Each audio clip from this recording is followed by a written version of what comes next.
Oke. Makanya properti bukan hanya mengenai value ya.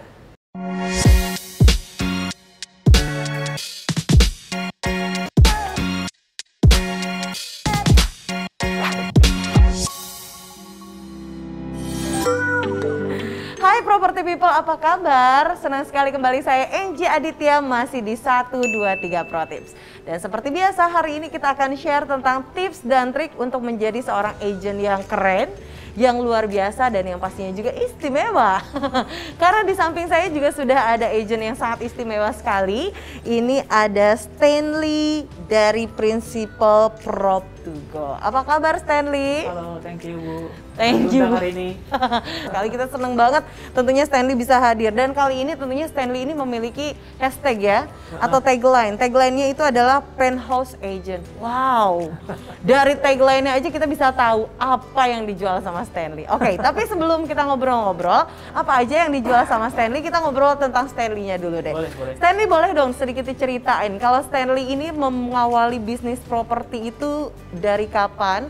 Dan seperti apa ceritanya sampai akhirnya terjerumus di lubang properti ini? Sebenarnya saya mulai bisnis pada saat umur pas SMA. SMA? Sekitar umur 16-17 ya. Tapi waktu itu masih beberapa bisnis. Ya, saya pernah jual ayam goreng. Cuma terakhir pas di kuliah, saya datang Jakarta dari Medan. Saya melihat di sini banyak agent-agent properti. Nah, di saat itu bokap juga mengajak, yuk kita main properti yuk. Oke, pada saat itu saya mulai masuk itu pada saat saya umur 21 gitu ya, 21. Oke, Stanley. Kalau bisa kita lihat nih ya, Stanley ini tentunya sudah berkecimpung di dunia properti. Cukup lama ya, sudah berapa tahun? Tahun ini 7 tahun. 7 tahun, sudah Tapi lumayan. kalau dibandingin ada yang 20-30 tahun pasti baru lah. Betul sekali. Sebetulnya apa sih yang bikin kamu akhirnya memutuskan, oke aku di sini aja deh gitu? Sebenarnya awal-awal juga tidak kepikiran untuk jadi agent ya. Sebelum-sebelumnya saya bisnisnya semua yang eceran. Jadi lebih seneng quantity. Tapi ternyata pas di properti, saya juga struggle 6 bulan. 3 bulan itu sewa, 6 bulan itu baru jual. Juga hampir menyerah. Sempat give up? Hampir mau give up. Sambilan juga saya ada kerja di PRJ. Pas selesai PRJ, ada telepon masuk. Nah itu adalah spanduk saya di satu lokasi, tanah. Di situ dia telepon, dan langsung negosiasi. Karena tanah kan tidak perlu ketemu. Betul. Nah, pada saat dia negosiasi, saya ngelobi. Ternyata deal. Nah, di sanalah semangat saya naik. Saya masih ingat itu closing pertama saya. Dia pemiliknya, sampai sekarang saya nggak pernah ketemu pemiliknya. Karena dia berada di lokasi luar kota. Jadi mereka deal langsung, dan pemiliknya kebetulan teman dekat saya. Dia bilang, oke, Stan, lu pulang Medan, saya kasih cek. Saya masih ingat, itu ceknya 28 juta pertama saya. Itu 28 juta pertama Komisi, pembelian ya. Komisi. Nah, itu untuk umur 21 sekali tiba-tiba 28 juta tanpa saya kerja apa-apa. Bahkan saya cuma terima telepon sampai biar mereka ketemu deal. Oke, jadi ternyata itu yang membuat akhirnya memutuskan, oh kayaknya di sini aja. Bayangin, satu gerakan aja hasilnya udah begitu ya. Jadi gaji pertama, komisi pertama yang diterima saat itu adalah 28 juta. Oke, Stanley, sekarang balik lagi. Kalau tadi kan memutuskan karena memang dari segi finansial, dari segi keuntungannya betul-betul menguntungkan. Tapi pernah nggak sih mengalami berapa bulan itu sempat kayaknya nggak ada penjualan, sempat give up gitu. Terus apa yang Stanley lakukan sampai akhirnya, oke deh, aku tetap fight meskipun ini kayaknya belum ada titik terang gitu. Di tim saya juga, agent baru, saya selalu sampaikan, kita ini jadi agent seperti berbisnis. Mungkin tidak akan dalam 1 bulan, kita langsung bisa mendapatkan closing. Mungkin butuh waktu rata-rata 3 bulan ya. 6 bulan tuh udah cukup lama. Ada juga yang setahun. Tapi yang paling penting adalah konsisten. Jadi pada saat kita mendapatkan listing, jadi dulu itu saya asalkan tiap hari pasti saya minimal ada 1 listing. Harus saya listing. Jadi listing taruh spanduk. Dulu kan masih spanduk, internet masih belum begitu booming ya. Dan saya juga memulai internet, masukin internet, beberapa website. Kita tidak tahu apa yang akan terjadi. Itu yang seru di properti. Jadi dalam berapa listing kita bisa ada 100 listing. Mungkin saja 6 bulan kemudian 1 listing itu akan closing. Dan nilainya besar. Ya itu kita membuat opportunity sendiri. Tapi yang paling penting adalah agent itu kita bagaimana pada saat opportunity datang, knowledge kita udah ready. Luar biasa, tuh kan gimana property people, tadi masukannya luar biasa. Kapanpun opportunity itu datang, knowledge kita sudah ready, kita sudah siap untuk menjamu opportunity itu. Oke. Nah, ini ngomongin masalah keuntungan, ngomongin masalah kesenangan gitu. Ada salah satu kesenangan tentunya ketika melakukan penjualan begitu ya. Boleh dong dikasih bocoran kira-kira properti apa sih yang menurut kamu sebagai properti yang paling menguntungkan dan paling berhasil di sejarah penjualan properti Stanley? Mungkin kita gak ngomong dari financial keuangan ya. Tapi kalau dari pribadi saya, kenapa juga hashtag saya penthouse agent? Karena saya pribadi senang dengan view. Oke. Pernah berhasil melakukan penjualan apartemen? Pernah.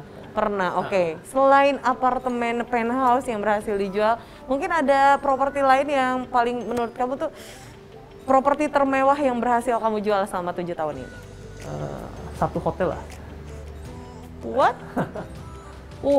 Satu Hotel. unit hotel?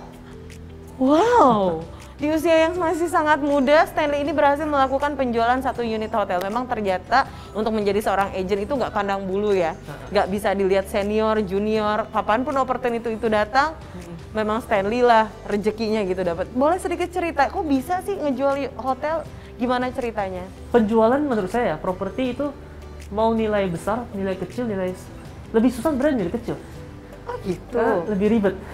Kita harus edukasi apa itu pajak dan lain-lain kan. Kalau yang nilai besar bahkan yang penting komitmen A dan B oke, deal. Oke. Bahkan mereka udah punya notaris sendiri, bank sendiri dan ya udah gampang lah. After transaksi ya. Cuma negosiasinya aja kan, karena makanya banyak orang merasa nilai besar itu wah saya nggak mungkin mampu. Padahal sebenarnya sama. Cara negosiasi sama. Kalau misalnya 100 M kita anggap 10 M, negosiasinya sama. Betul. Karena bagi orang kaya 1 M 2 M itu seperti mungkin bagi orang menengah 100 juta 100 juta. Oke. Jadi sebenarnya mindset doang kita gimana negosiasi. Nah, gitu ternyata property people. Banyak orang yang kadang agent itu minder gitu. Mau jualin properti dengan harga 10 M, aduh kayaknya minder, bisa nggak ya? Ternyata sebetulnya sama aja ya Stanley ya. Cuman mindsetnya, prosesnya sama. Malah kata Stanley tadi sudah dikatakan bahwa dimana kalau proses transaksi dengan properti yang cenderung wah gitu ya, dari hotel, penthouse dan segala macam malah lebih mudah karena beberapa pembeli dan penjual tentunya sudah mengerti dari pajak dan segala macamnya. Oh begitu. Dan mereka juga udah ready uangnya kan. Nah itu dia. Tidak usah KPR lagi.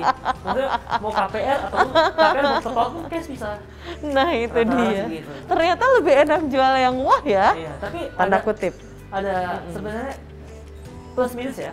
Plus minus, oke. Jual rumah ya misalnya 1 miliar. Itu dekat Palem.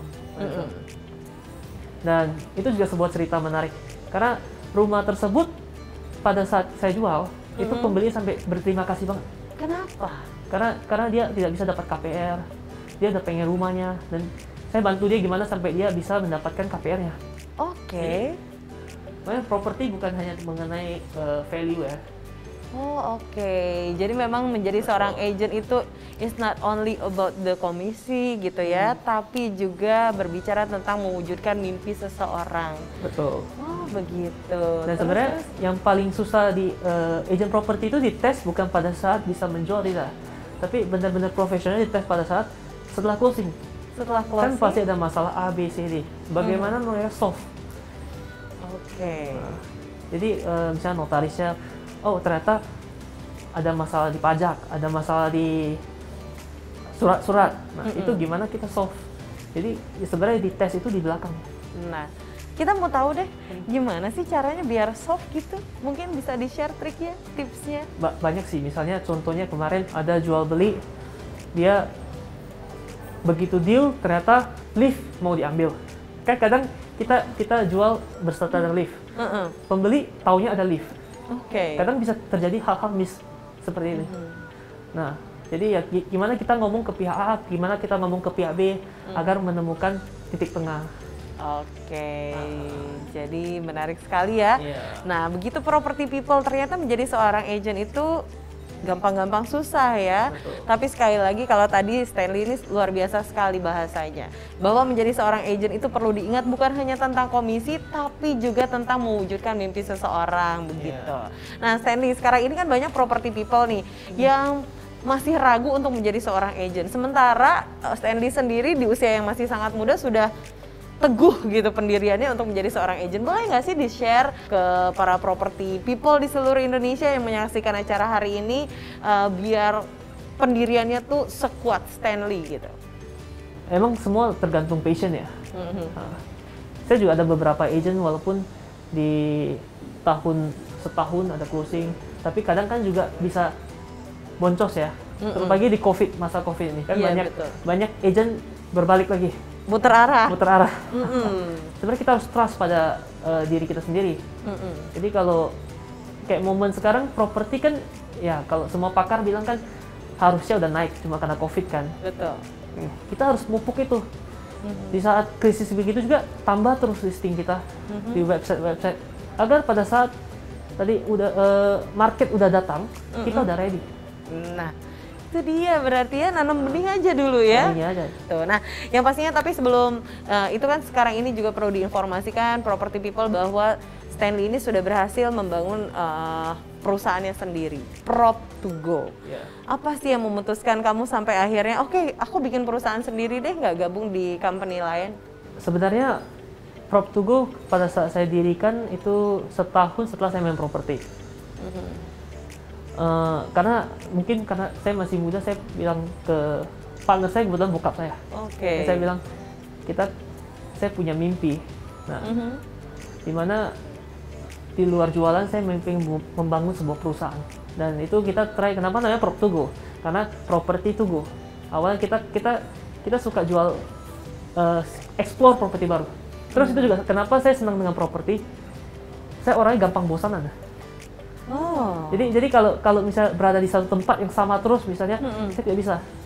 Jadi saya senang, misal hari ini kita lihat penthouse A, besoknya ada penthouse B, double duplex. Kan properti speknya beda-beda. Itu kan sesuatu yang baru. Tapi kalau disuruh jual satu gedung ini selama 3 tahun saya nggak bisa. Hanya masuk sana tiap hari lihat yang sama.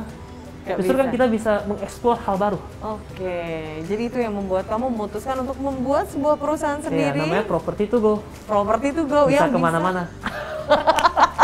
Jadi itu alasannya namanya Property2Go. Tapi memang menarik sekali untuk kalian juga property people dimanapun Anda berada, yang pastinya sekali lagi mari tetap semangat tentunya untuk tetap konsisten di dunia properti ini, karena memang properti adalah sebuah bisnis yang tak pernah padam. Jadi siap-siap untuk seluruh agent properti di Indonesia, tetap semangat. Mungkin dari Stanley sendiri nih, ini adalah seorang contoh sukses yang berhasil di dunia properti. Ada kata-kata yang ingin disampaikan penyemangat untuk seluruh agent-agent di Indonesia?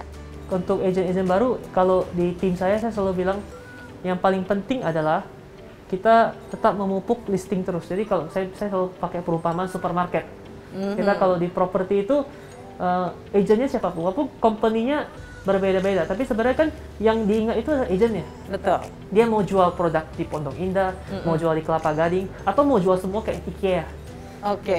Jadi gimana kita menambah terus barang-barang kita jalannya agar tiap orang masuk transaksi keluar.